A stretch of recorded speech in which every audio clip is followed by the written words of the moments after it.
माँ ब्रह्मचारिणी नवदुर्गा के 9 स्वरूपों में से दूसरा है और उन्हें देवी पार्वती का ही एक रूप माना जाता है, जिन्होंने भगवान शिव को पति रूप में पाने के लिए घोर तपस्या की थी।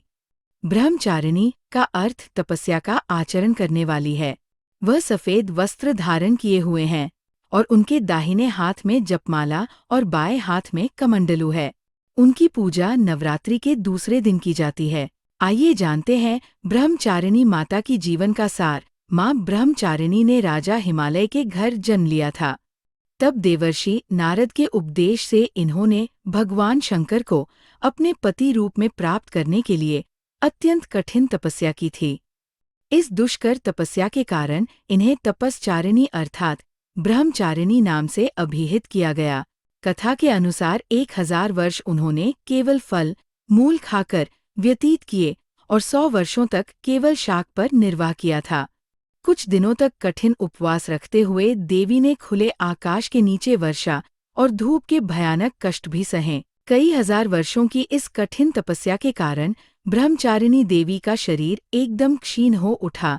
उनकी ये दशा देखकर उनकी माता मैना अत्यंत दुखी हुई और उन्होंने उन्हें इस कठिन तपस्या से विरत करने के लिए आवाज दी। माँ। तब से देवी ब्रह्मचारिणी का एक नाम उमा भी पड़ गया। उनकी इस तपस्या से तीनों लोकों में हाहाकार मच गया। देवता, ऋषि, सिद्धगण, मुनि सभी देवी ब्रह्मचारिणी की इस तपस्या को अभूतपूर्व पुण्यकृत्य बताते हुए उनकी सराहना करने लगे।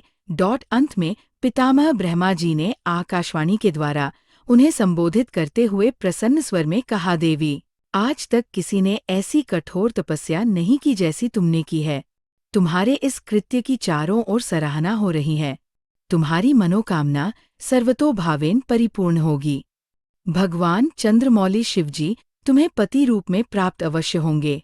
अब तुम तपस्या से विरत होकर घर लौट जाओ शीघ्र ही। तुम्हारे पिता तुम्हें बुलाने आ रहे हैं।